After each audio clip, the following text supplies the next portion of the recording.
Polyplex corporations 1984 में establish हुई company है और एक मेजर मैन्युफैक्चरर है पॉलिएस्टर फिल्म्स की, जिसे हम शॉर्ट में पेट फिल्म्स बोलते हैं।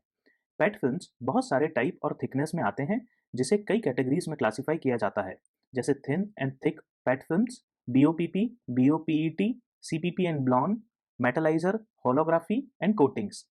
कंपनी साउथ ईस्ट एशिया में largest BOPET BOPET film manufacturer है और ग्लोबली सेवन्थ रैंक करती है। पेट फिल्म्स में इंडिया में सेकंड रैंक करती है after U Flex industries. Company का प्रेजेंस 75 कंट्रीज से ज़्यादा में है और ग्लोबली इनके 7 मैन्युफैक्चरिंग यूनिट्स हैं 5 कंट्रीज में। कंपनी को आईआरआर ने double A minus with stable outlook rate किया है। कंपनी का शेयर प्राइस पिछले 1 सालों में 5 टाइम्स से ज़्यादा बढ़ा है और ये स्टॉक काफ़ी सुपर इन्वेस्टर्स के रडार में रहता है।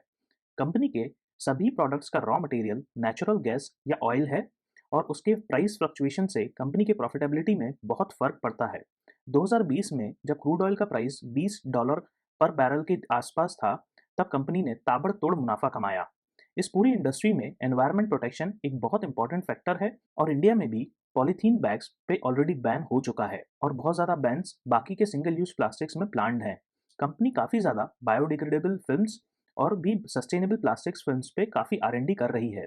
वेलकम टू फिंटेस्टिक, मैं हूं आश्रय अग्रवाल और आज हम पॉलीप्लेक्स की कंप्लीट फंडामेंटल एनालिसिस करेंगे और देखेंगे इनका business performance, in depth financials, industry analysis और देखेंगे कुछ बहुत इंपॉर्टेंट कंपनी के कैश फ्लोज में जो आपको शॉक कर देगा। सब कुछ जानने के लिए बने रहिए वीडियो में एंड तक। चलिए कंपनी की वैल्यू चेन को एक बार समझते हैं।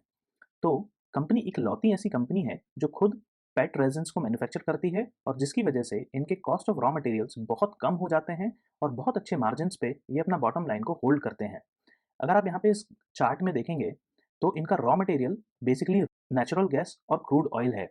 उसके बाद ये इथिलीन, एमईजी, पीटीए, पैरासाइलिन ये सब वगैरह सोर्स करते हैं अदर कंपनीज से। लेकिन जो ये रेड बॉक्स है, राइट, ये पूरा रेड बॉक्स ये लोग खुद ही मैन्युफैक्चर करते हैं। तो यहाँ पे पेट रेजिन्स कंपनी खुद मैन्युफैक्चर करती है और उसके बाद बेस फिल्म्स जो कि थिक एंड थिन सारे टाइप के फिल्म्स आते हैं यहाँ पे। वहीं सभी टाइप के प्रोडक्ट्स कंपनी हर एक अपनी मैन्युफैक्चरिंग इंडस्ट्री में प्रोड्यूस करती है। उसके बाद ये आउटसोर्स कर देती है पैकेजिंग के लिए और फिर एंड कंज्यूमर के पास प्रोडक्ट पहुंच जाता है। चलिए कंपनी की मैन्युफैक्चरिंग कैपेसिटी पे एक नज़र डालते हैं। तो जैसा अपन ने डिस्कस किया था, कंपनी के 5 कंट्रीज में मैन्युफैक्चरिंग यूनिट्स हैं और यहाँ पे उसके करस्पॉन्डिंग आप कैपेसिटीज़ को देख सकते हैं। तो रेजन्स में ये सभी मैन्युफैक्चरिंग यूनिट में प्रोड्यूस करते हैं, वहीं रिसाइकलिंग ये सिर्फ थाईलैंड में करते हैं। बेस फिल्म्स की अगर बात की जाए तो पेट फिल्म्स सभी जगह मैन्युफैक्चरिंग की जाती है और ये सबसे ज़्यादा सेलिंग प्रोडक्ट है कंपनी का। वहीं उसके बाद इनका जो बीओपीपी है, ये एक बहुत बड़ा अमाउंट में ये मैन्युफैक्चर करते हैं और इसको सेल भी करते हैं। बाकी की जो वैल्यू एडेड फिल्म्स हैं, ये सभी भी थोड़ी-थोड़ी हर जगह मैन्युफैक्चर की जाती हैं। यहाँ पे आप जो क्रॉस में नंबर्स देख सकते हैं, ये अपग्रेडेड कैपेसिटीज़ हैं जो आने वाली हैं और ब्राउनफील्ड या फिर ग्रीनफील्ड एक्सपेंशन से। 4,35,500 मेट्रिक टन्स की कैपेसिटी है, वहीं रिसाइक्लिंग की 43,000 मेट्रिक टन्स की कैपेसिटी है और पेट फिल्म्स की 2,84,000 की कैपेसिटी है। कंपनी की अगर मैन्युफैक्चरिंग कैपेसिटी की ग्रोथ देखें तो ये 8% के सीएजीआर से पिछले 10 सालों से ग्रो हुई है, जो कि कंसिस्टेंट है। यहाँ पे आप देख सकते हैं बेस फिल्म्स यहाँ पे कुछ टाइम के लिए स्टेगनेंट हुई थी, लेकिन जैसे जैसे डिमांड और मैन्युफैक्चरिंग ने जोर पकड़ा तो यहाँ पे भी इंक्रीज होता चला गया। वहीं जो ये रेजन्स है, ये इनपुट मटेरियल है और ये बेस फिल्म्स को मैन्युफैक्चर करने के लिए यूज होता है। क्योंकि ये खुद ही मैन्युफैक्चर करते हैं, इसलिए इसकी कैपेसिटी भी इंक्रीज करना बहुत इंपॉर्टेंट है। कंपनी के एक्सपेंशन प्लान्स पे अगर नज़र डालें तो ब्राउनफील्ड और ग्रीनफील्ड एक्सपेंशन को मिला के लगभग 2 लाख टन्स पर एनम की कैपेसिटी प्लान्ड है अगले 1 साल से 1.5 साल के बीच में, जो कि काफ़ी ज़्यादा है और डिनोट करती है कि कंपनी बहुत ज़्यादा फोकस कर रही है अपनी कैपेसिटी को इंक्रीज करने में और मार्केट को कैप्चर करने में। कंपनी का जो मैन्युफैक्चरिंग यूटिलाइजेशन है वो 100% है। तो सारी ही इंडस्ट्री, सारी ही मैन्युफैक्चरिंग यूनिट्स इनकी 100% पे रन करती हैं। इस मैप में आप देख सकते हैं कि कंपनी के कहाँ-कहाँ मैन्युफैक्चरिंग यूनिट्स हैं, वेयर हाउसेस हैं, ट्रेडिंग कंपनीज हैं और सेल्स रिप्रेजेंटेटिव्स हैं। तो कंपनी के कस्टमर्स 75 कंट्रीज में हैं, 5 कंट्रीज में इनकी मैन्युफैक्चरिंग यूनिट्स हैं और टोटल 7 मैन्युफैक्चरिंग फैसिलिटीज़ हैं। ये मोस्टली साउथ एशिया में कंसंट्रेटेड हैं, वहीं यूएस में भी इनका दबदबा बनाया हुआ है और यूरोप में भी इनका काफ़ी अच्छा प्रेजेंस देखने को मिलता है।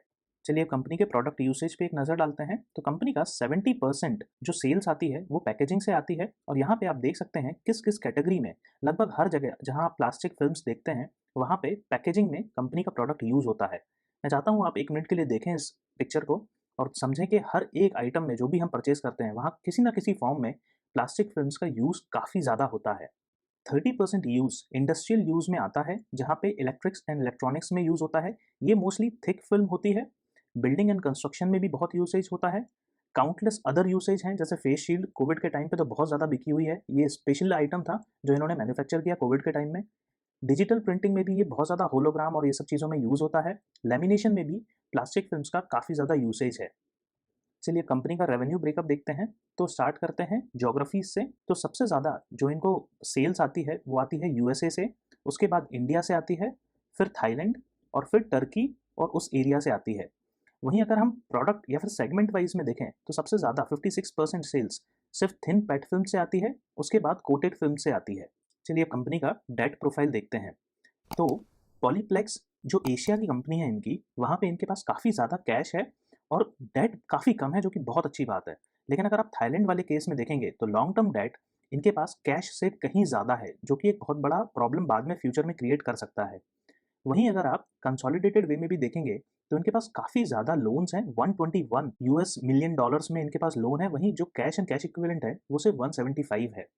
सेल रेवेन्यू भी अगर आप देखेंगे तो 2018 से लेकर 2021 तक लगभग सेल्स ऑलमोस्ट फ्लैट रही है।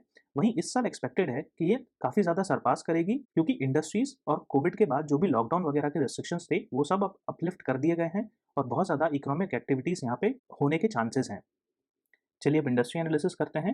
पैट फिल्म्स मार्केट में ट्रेडिशनली दो टाइप की पैट फिल्म्स होती थी, थिन और थिक पैट फिल्म्स, जहां 50 माइक्रॉन से कम वाले फिल्म्स को थिन पैट फिल्म्स में क्लासिफाई किया जाता है और 50 से 350 माइक्रॉन तक के फिल्म्स को थिक पैट फिल्म्स में क्लासिफाई किया जाता है।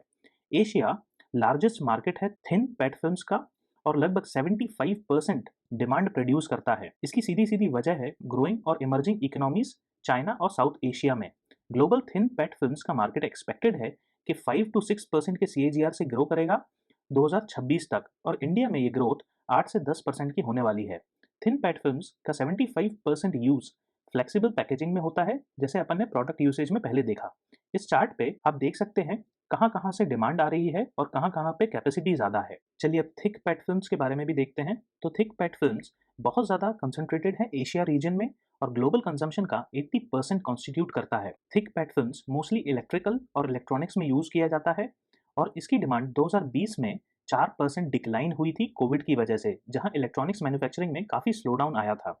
सबसे ज़्यादा असर जापान, चाइना और साउथ कोरिया में हुआ था, जो जायंट्स हैं इलेक्ट्रॉनिक्स मैन्युफैक्चरिंग में।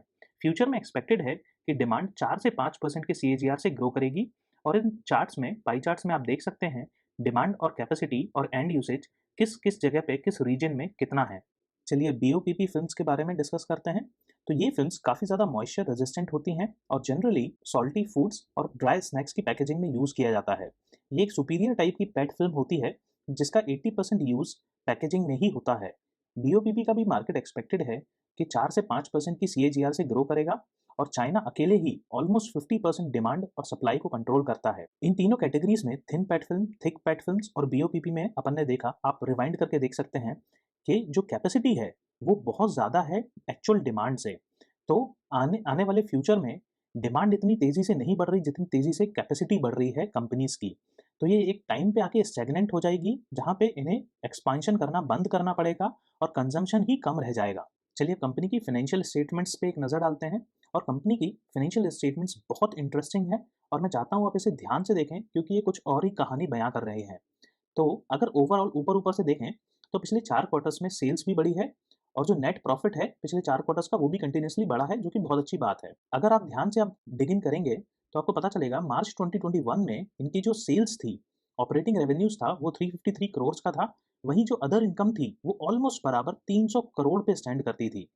वहीं अगर आप मार्च 2020 का देखेंगे तो जो सेल्स थी, ऑपरेटिंग रेवेन्यूज था, वो 301 करोड़ था और अदर इनकम्स बहुत कम थी, सिर्फ 9.8 करोड़ की, जिसकी वजह से इनका जो नेट प्रॉफिट था सिर्फ 17 करोड़ पे था। लेकिन इस साल बिकॉज ऑफ अदर इनकम इनका 326 करोड़ हुआ। ये प्रॉफिट सेल्स की वजह से या फिर बिजनेस एक्टिविटीज़ या फिर कोर इनकम की वजह से नहीं आया है, ये नॉन कोर इनकम है। वहीं अगर हम एक और क्वार्टर का एग्जाम्पल लें, तो सितंबर 2021 में भी सेम कहानी है, जहाँ पे अदर इनकम बहुत तेज़ी से ग्रो हुई और उसकी वजह से नेट प्रॉफिट काफ़ी ज़्यादा बढ़ गया। ये अदर इनकम कहाँ से आ रही है, आपको आगे कैश फ्लोज में क्लियरली पता चल जाएगा। चलिए एनुअल इनकम स्टेटमेंट देखते हैं और वहाँ पे भी सेम कहानी है। अगर आप ऑपरेटिंग रेवेन्यूज़ का सीएजीआर देखेंगे पिछले 5 सालों का, तो ये सिर्फ 6.4% के सीएजीआर से ग्रो हुआ है। वहीं जो अदर इनकम है, वो ऑलमोस्ट 80% के सीएजीआर से ग्रो हुई है। मतलब कुछ तो भी 80% के सीएजीआर से ग्रो हुई है। उसकी वजह से क्या हुआ, इनका ओवरऑल जो नेट प्रॉफिट है, वो 75% के सीएजीआर से 5 ईयर्स में ग्रो हुआ है। ये पूरा का पूरा नॉन कोर इनकम है, जो कि बिल्कुल भी अच्छी बात नहीं है। कंपनी का बिजनेस से ये प्रॉफिट आना चाहिए, ना कि अदर एक्टिविटीज़ से। चलिए बैलेंस शीट पे एक नज़र डालते हैं। तो स्टार्ट करते हैं लायबिलिटीज़ से। तो शेयर कैपिटल यहाँ पे थोड़ा सा रिड्यूस हुआ है, क्योंकि कंपनी ने बायबैक किया था 2021 में। रिजर्व्स एंड सरप्लस भी अगर आप देखोगे, तो ये लास्ट ईयर के कंपैरिजन में थोड़ा सा डिक्रीज हुआ है और 2019 के लेवल पे ही स्टैंड करता है। करंट लायबिलिटीज़ अगर आप देखोगे, तो ये 220 करोड़ की है और वहीं करंट एसेट्स लगभग 427 करोड़ का है, तो ये काफ़ी अच्छी बात है। करंट एसेट्स इनके पास काफ़ी ज़्यादा हैं। फिक्स्ड एसेट्स भी अगर आप देखोगे, तो ये भी स्टैग्नेंट हैं, ग्रो नहीं हो रहे। इनफैक्ट इस साल तो ये डिक्रीज हो गए। कंटिंजेंट लायबिलिटीज़ भी अगर आप देखोगे, तो ये एवरेज में मेंटेन्ड हैं और कोई ज़्यादा बड़े नंबर पे स्टैंड नहीं करते। तो बैलेंस शीट मिक्स्ड है, बहुत अच्छी हेल्दी नहीं है। चलिए अब कंपनी की कैश फ्लो स्टेटमेंट्स पे एक नज़र डालते हैं और स्टार्ट करते हैं ऑपरेटिंग एक्टिविटीज़ से। तो 2021 में इनका पीबीटी लगभग 500 करोड़ पे स्टैंड करता था। वहीं 2020 में ये 313 करोड़ के आसपास था। नोट करिएगा, ये फिगर्स लैक्स में है। Net cash from operating activities अगर आप देखेंगे, तो ये 2021 में 157 करोड़ के आसपास था। वहीं 2020 में ये 154 करोड़ के आसपास था। इतना ज़्यादा डिफरेंस पीबीटी और net cash flow from operating activities में नहीं होना चाहिए। एक 10-20% का ऊपर नीचे एक्सेप्टेबल होता है, बट इतना ज़्यादा नहीं। फिर आप अगर आप डिविडेंड इनकम पे नज़र डालेंगे, तो इन्हें 2021 में 321 करोड़ की डिविडेंड इनकम मिली। आप सोच सकते हैं ये कितना बड़ा अमाउंट है, अगर डिविडेंड ही सिर्फ 321 करोड़ स्टैंड करता है, जो कि ऑलमोस्ट 60-65% है इनके पीबीटी का। चलिए अब cash flows from investing and financing activities पे एक नज़र डालते हैं। तो इन्वेस्टिंग एक्टिविटीज़ में इस साल आप ध्यान दीजिएगा, इन्होंने शॉर्ट टर्म इन्वेस्टमेंट में लगभग 1900 करोड़ रुपए स्पेंड किए। 1900 करोड़। वहीं जो पुराने शॉर्ट टर्म इन्वेस्टमेंट थे, वहीं उसके लगभग 2000 करोड़ के इन्वेस्टमेंट्स इन्होंने सेल किए। पिछले साल तो 3000 करोड़ से ज़्यादा के इन्होंने परचेज किए थे और वहीं 3000 करोड़ से ज़्यादा के इन्होंने सेल भी किए थे। आप सोच सकते हैं ये कितना बड़ा नंबर है। ये दुगने से भी ज़्यादा बड़ा है इनकी एनुअल सेल्स से। प्रॉफिट तो दूर की बात है। वहीं इस साल अगर आप देखोगे, तो इन्होंने डिविडेंड भी भर भर के पे किया 456 करोड़ के आसपास। और अगर आप कैश इन हैंड अगर देखोगे, तो ये सिर्फ 14 करोड़ पे स्टैंड करता है। इतनी बड़ी कंपनी, इतना ज़्यादा प्रॉफिट, इतने ज़्यादा इन्वेस्टमेंट, लेकिन कैश इन हैंड सिर्फ 14 करोड़। इससे ज़्यादा तो मेरे 220 सब्सक्राइबर्स के पास है। उससे याद आता है, प्लीज़ सब्सक्राइब कर दो यार, दिल से बुरा लगता है। कंपनी के अगर बोरोइंग्स पे एक नज़र डालें, तो लगभग अभी 150 करोड़ की इनके पास नॉन करंट और करंट बोरोइंग्स हैं, जो कि काफ़ी ज़्यादा है। अगर आप इनके कैश इन हैंड को कंसिडर करें, तो जो कि सिर्फ 14 करोड़ पे है। कोई भी अनफोर्सीन सर्कमस्टेंसेस में जहाँ इन्हें अगर कैश पे करना पड़ जाता है, तो इन्हें अपनी इन्वेस्टमेंट्स ब्रेक करनी पड़ेगी। उसकी वजह से अदर इनकम्स पे बहुत बड़ा इम्पैक्ट होगा और उसकी वजह से नेट प्रॉफिट पे बहुत ज़्यादा इम्पैक्ट पड़ेगा।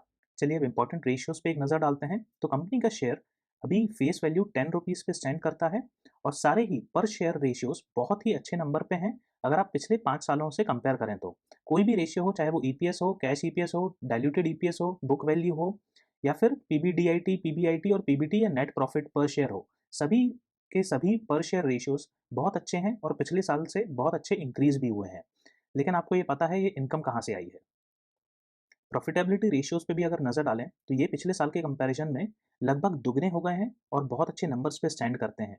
ये दुगने भी क्यों हुए हैं? क्योंकि अदर इनकम से बहुत पैसा आया है और जो डायरेक्टली ट्रांसलेट कर गया नेट प्रॉफिट पे, उस पे कोई रॉ मटेरियल या एक्सपेंसेस तो इन्वेस्ट हुए नहीं थे। लिक्विडिटी रेशियोज़ भी अगर आप देखें, तो ये ठीक-ठाक हैं। डिविडेंड स्पेशली अगर आप देखें, तो इन्होंने बहुत ज़्यादा पे किया था। 105% का डिविडेंड पे आउट रेशियो था। मतलब ₹100 अगर कमाए, तो ₹105 इन्होंने डिविडेंड इस साल दे दिया था। उसकी वजह से क्या हुआ, रिज़र्व से पैसे निकालने पड़े और अर्निंग रिटेंशन रेशियोज़ -5% पे पहुँच गया था। वैल्यूएशन रेशियोज़ पे अगर नज़र डालें, तो कंपनी बहुत ज़्यादा अंडर वैल्यूड नज़र आती है। ईवी बाय EBITDA अगर आप देखें, तो ये सिर्फ 5.07% पे स्टैंड करता है, जो कि डिनोट करता है कि कंपनी काफ़ी ज़्यादा अंडर वैल्यूड है। प्राइस टू बुक वैल्यू के हिसाब से भी और हर एक रेशियोज़ के हिसाब से, market value by net operating revenue के हिसाब से भी काफ़ी ज़्यादा कंपनी अंडर वैल्यूड है। चलिए अब शेयर होल्डिंग पैटर्न पे एक नज़र डालते हैं। तो कंपनी के प्रमोटर्स के पास 50.97% की शेयर होल्डिंग है, जो कि एक डोमिनेंस डिनोट करता है और कोई भी शेयर प्लेज्ड नहीं है। एफआईआईज़ के पास 9.29% की शेयर होल्डिंग है, वहीं डीआईआईज़ के पास 4.88% की और पब्लिक के पास 34.87% की। कुछ एक एफआईआईज़ ने अपना स्टेक इंक्रीज किया है और नए एफआईआईज़ ऐड भी हुए हैं। वहीं म्यूचुअल फंड्स भी ऐड हुए हैं, लेकिन उन्होंने अपना स्टेक थोड़ा सा डिक्रीज किया है। चलिए अब देखते हैं कंपनी के स्टॉक ने एनएसई में कैसा परफॉर्म किया।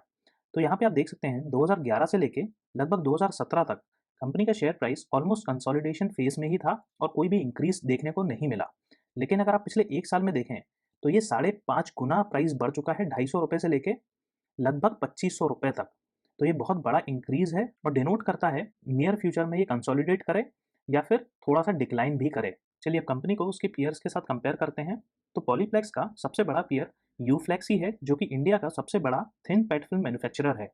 तो प्राइस वाइज अगर देखें तो पॉलीप्लेक्स लगभग 4 गुना महंगा है यूफ्लेक्स के कंपैरिजन में। वहीं इसके बाकी के पीयर्स से भी हम एक बार नज़र करते जाएंगे। मार्केट कैप के हिसाब से देखा जाए तो सबसे बड़ा पॉलीप्लेक्स ही है और पीई रेशियो भी अगर आप देखें तो पॉलीप्लेक्स का यूफ्लेक्स के कंपैरिजन में काफ़ी ज़्यादा है। प्राइस टू बुक वैल्यू भी अगर आप देखोगे तो पॉलीप्लेक्स सबसे ज़्यादा है अगर कंपेयर करें तो यूफ्लेक्स से। ऑल्दो ये चीपर वैल्यूएशंस में दिखाई देता है जिंदल, कॉस्मोस और ईस्टर इंडस्ट्रीज से कंपेयर करें तो। आरओई अगर आप देखोगे तो ये यूफ्लेक्स से ज़्यादा है, लेकिन जिंदल पॉलीफिल्म्स, कॉस्मोस और ईस्टर्न इंडस्ट्रीज से कम है। 1 ईयर परफॉर्मेंस अगर आप देखोगे तो 184% इंक्रीज हुआ है पॉलीप्लेक्स का शेयर प्राइस। वहीं अगर नेट प्रॉफिट अगर आप देखोगे तो ऑलमोस्ट 20% के नेट प्रॉफिट मार्जिन के साथ पॉलीप्लेक्स आता है, वहीं 10% नेट प्रॉफिट मार्जिन के साथ यूफ्लेक्स आता है। डेट टू इक्विटी अगर देखें तो काफ़ी कम है पॉलीप्लेक्स का compare to Uflex. Super investors की बात करें तो कुछ एक सुपर इन्वेस्टर्स ने अपना स्टेक जीरो कर दिया है। यहाँ पे आप देख सकते हैं हरीश केशवानी और रिकी कृपलानी ने अपना स्टेक जीरो कर दिया है, वहीं डॉली खन्ना ने अपना स्टेक इंक्रीज किया है और अबकस फंड ने अपना स्टेक धीमे धीमे डिक्रीज करते जा रहे हैं। चलिए अब कंक्लूड करते हैं। अगर आपको ये मेरी रिसर्च पसंद आई है तो प्लीज़ मेरे चैनल को सब्सक्राइब और शेयर करें। पैट फिल्म्स इंडस्ट्री को देखें तो डिमांड एवरेज में 5% से ग्रो होने वाली है और फ्यूचर में इसके लिए कंपनी काफ़ी ज़्यादा फोकस भी कर रही है और अपनी कैपेसिटी बढ़ाने में ब्राउनफील्ड और ग्रीनफील्ड एक्सपेंशन करके। कंपनी का मैन्युफैक्चरिंग यूटिलाइजेशन क्लोज टू 100% है, जो दिखाता है कि कंपनी के प्रोडक्ट्स को बहुत अच्छा रिस्पॉन्स मिल रहा है और डिमांड में है। कंपनी के फाइनेंशियल्स अगर देखें तो ये काफ़ी मिक्स्ड हैं। कंपनी का major revenue non core business activities से आता है, जो बेसिकली म्यूचुअल फंड्स में इन्वेस्ट करके आया है और कंपनी ने बहुत हैवी इन्वेस्ट कर रखा है, जो इनके एनुअल सेल्स से भी डबल है। सभी रेशियोज बहुत अच्छे नंबर्स पे दिखाई देते हैं, लेकिन इनकी डेट इनकी सब्सिडरीज में बहुत ज़्यादा है। कंपनी के पास कैश एंड कैश इक्विवेलेंट्स की काफ़ी कमी है और किसी भी अनफोर्सीन सर्कमस्टांसेस में इन्हें अपनी इन्वेस्टमेंट्स ब्रेक करनी पड़ेंगी, जो इन्हें एडवर्सली इम्पैक्ट करेगा।